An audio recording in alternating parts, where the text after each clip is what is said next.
regularly, drinking tea, like just sipping it regularly? I'm gonna get tea after this. Is that weird? Really? Like a large With caffeine? tea? Does it affect your sleep? Not really anymore. No. But did it used to? Sweet. Ready, set? Real estate. So Jess, let's talk today about questions that the listing agent, or as a buyer, what you can ask to the listing agent or the seller about the house before you put an offer on the house. I'll go first. So some of the questions, I have like a list of questions I always ask, basically, and they would be things like any damages or disclosures we should be aware about the house, like ever any water issues in the basement in the spring is a good question. Why are they moving? How much is like heat and hydro? Have you had a lot of showings on the house in the past, like since it's been listed, or in the past, say 3-4 days or a week, or in the next few days? But just know with that question, you ask the agent that, they represent the seller, so they're not that they're going to lie, but they might play it up a bit more too. So take it with a grain of salt is what I would do there. Because if they had no showings, they're not going to be like, yeah, it's been dead.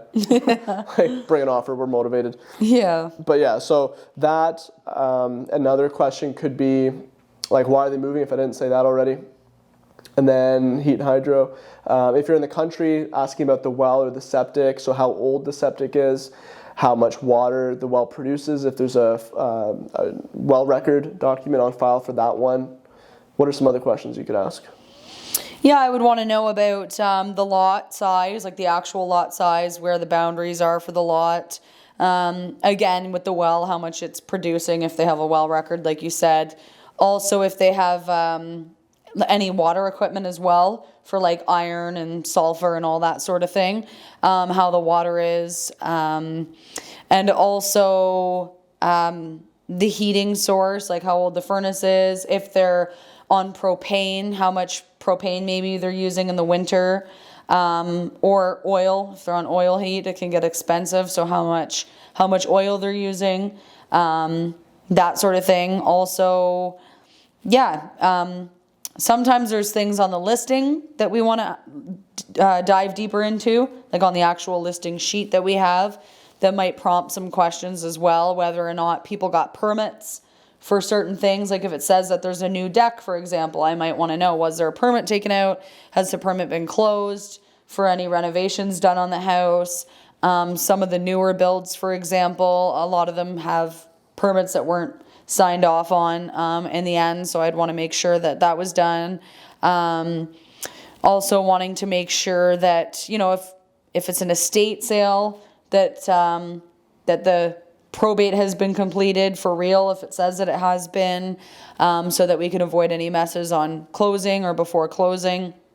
So much stuff, just depending on the house too, right? Yeah. So if there's a house and there's a vacant lot next door, I want to know who owns that vacant lot next door and what are the plans for it. Does the city of Peterborough own it? What are they planning on doing with it? Sometimes if it's a person that owns the lot, we can try and dig to find out who they are, to find out what they have planned with the lot, trying to find out what the city has planned for the area in general, like train tracks, are they in operation? Train tracks behind the house.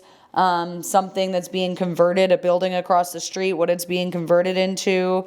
Want to know maybe some history on the house as well. And even you can find stuff on Google. So I've Googled addresses of houses that I've sold and even houses that I've bought, and found out some pretty wild things that the realtor didn't even know about. And sometimes not even the seller, because it was something that happened years prior to them owning the house.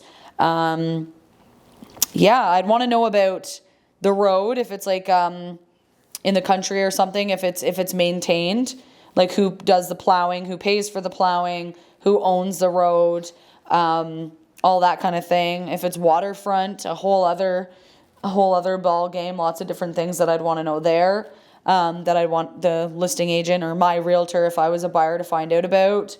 You know, shoreline restrictions, what you can do there, what you can't do there. You know, whether the shore road allowance is owned or not. And, you know, if it was on the water, I'd want to know where I can get to, you know, on the water, what other lakes or rivers or whatever we can access, and what kind of fishing there is in the water. The list just goes on and on. Yeah, there's a lot of questions you can ask. It really does pertain to like the individual listing in terms of maybe looking at like price, how to negotiate the best price on a house too, is certain questions. One question that you can ask is, do the sellers have any flexibility on the price, or are they firm? Just see how the agent responds to that, right? And then see, have they bought or rented their next house yet? So if they have, then maybe that means they're more motivated because they're carrying 2 homes at the same time.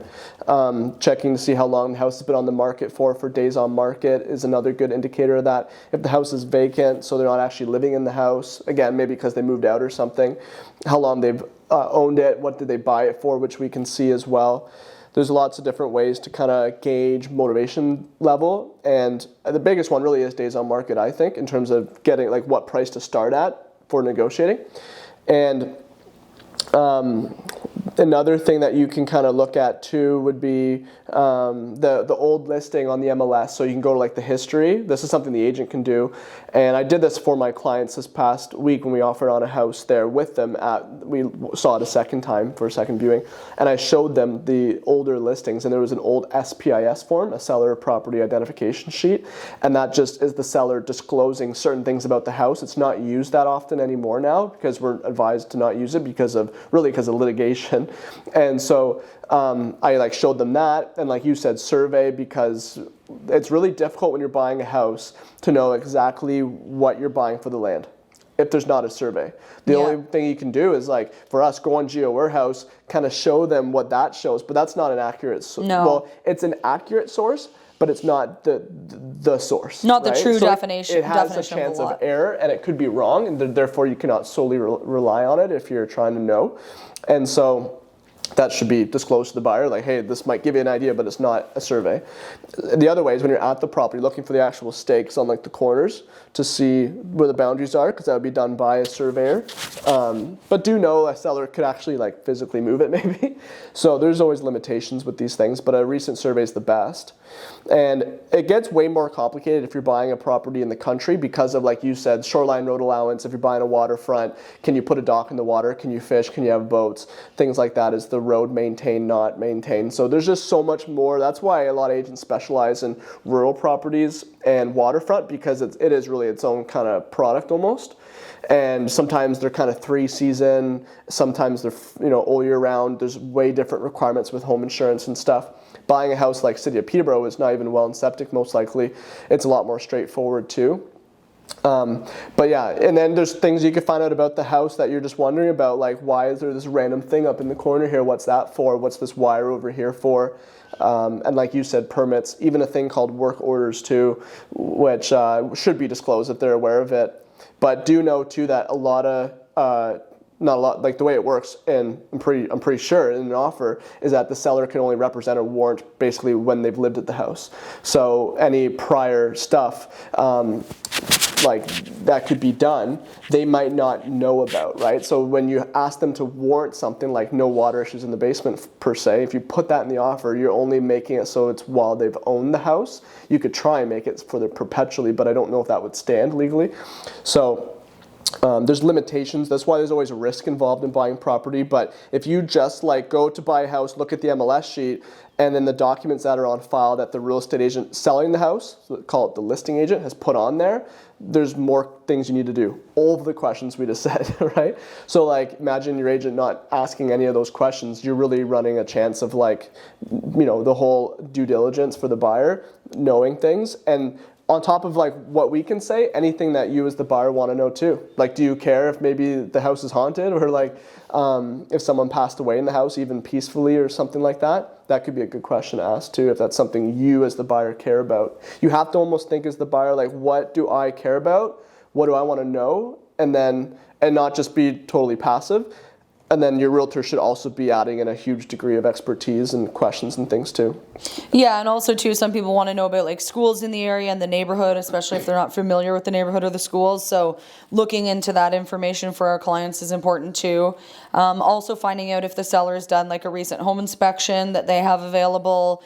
If they have a septic system that's newer, did they get the proper permits and signed off by the health unit and that sort of thing? And proof of that. You wouldn't just want to go like, yay, it's a new septic. You'd want to make sure that that was all done properly. All sorts of things. There honestly is just a huge list of things that I would want to know if I was buying a house as well. Again, like you said, the water in the basement, if they did have it repaired, who prepared it, or no, repaired, who repaired it, how they repaired it, is there receipts for that work, is there a transferable warranty Yeah, a on lot that of things work? have transferable warranties. So yeah, a lot of work that's done to houses comes with a transferable warranty, so you'd want to make sure that can get transferred over. There can be houses with solar panels, which again is a whole other lease, thing. like it's a whole thing, yeah. Yeah, it can have its own contract. There are certain situations, like with the solar panels, for example, where you may want to put a clause in an offer about your lawyer reviewing the contract for the solar panels on the house before you sign off on the house. Yeah. So things like that. Even if you know who the previous owners are, because it's a small town, talking to them. Sometimes even as the realtor, me reaching out to the previous agents who have sold the house, talking to them about it. And like you said before, the seller property information statement that you found for that one property, when you were doing an offer with those clients, digging back in the document section in our realtor system, and finding old documents about the house that will give us more information. Yeah. And again, it's not from the current seller, so it's kind of limited, but at least you can get. It still pertains to the property though, It does, so it yeah. could be very useful for your buyer. But that's why too, think about like choosing the right brokerage. There's so many things to a real estate transaction that as a realtor, like you need to kind of know all these things, and so learning about them really helps, right? It helps your clients, and then you do a better job for them, and your business grows. So yeah, that's basically it, I would say, in terms of questions that you could pretty much ask. There's more stuff. Yeah, lots, yeah. But it's like, it could be quite a long list. Usually when you do this too, it's always best to email it to the other agent, have it in writing, and usually at least 5 questions, maybe even up to 30 questions, but typically it's somewhere around probably 10, 15 things you're wondering, or even in text, but email's probably better. And then that way your client feels good knowing before they offer on that house, then they're informed and they know everything they can pretty much know. And I think too, if something isn't clear whether or not it's included, and you're not quite sure, maybe double checking that with the listing agent. Like if there's something that looks like it might not stay with the house, but you're not quite sure, just verifying that rather than getting the keys to the house and finding out that that was never a thing, that was not staying, or it wasn't attached or whatever. And just obviously having an experienced realtor to help you through the process that has been through all of these different things, so they know what questions we should be asking the listing agent, and that there's no hidden surprises at the expense of inexperience or something that's gonna affect you. Yeah, and come up later. Exactly, because a lot of times things can come up later and you're like, oh, that should have been asked prior, because you're going under contract with the seller, so you want to know everything in advance, right? These questions are so key in advance of like coming to an agreement on an accepted offer. Well, and that's why I think it's so important too for the buyer to work with somebody who knows what they're selling, right? So I don't sell industrial properties. I'm not the person for the job. If somebody calls me, could I do it? Technically, yes. Am I going to? No, I'm going to refer them to somebody who sells industrial real estate because they're going to be better suited for the job, not me. It's not in my client's best interest for me to help them with that as much as I'd like to. And it, it goes against our ethics, trying to do something that we don't know how to do. We're not supposed to be trading in real estate. But at the same time, you got to kind of start somewhere. So it's just making sure like you in that case, partnering up maybe with an experienced industrial realtor in that case. Yeah, like shadowing but trying to take it on yourself when you don't know what you're doing, it's just a recipe for disaster, lawsuit, unhappy clients, and you can get fined really and lose your real estate license for trying to trade in a section of real estate that you're not educated in. Well, let's leave it on that scary note. You're going to get sued.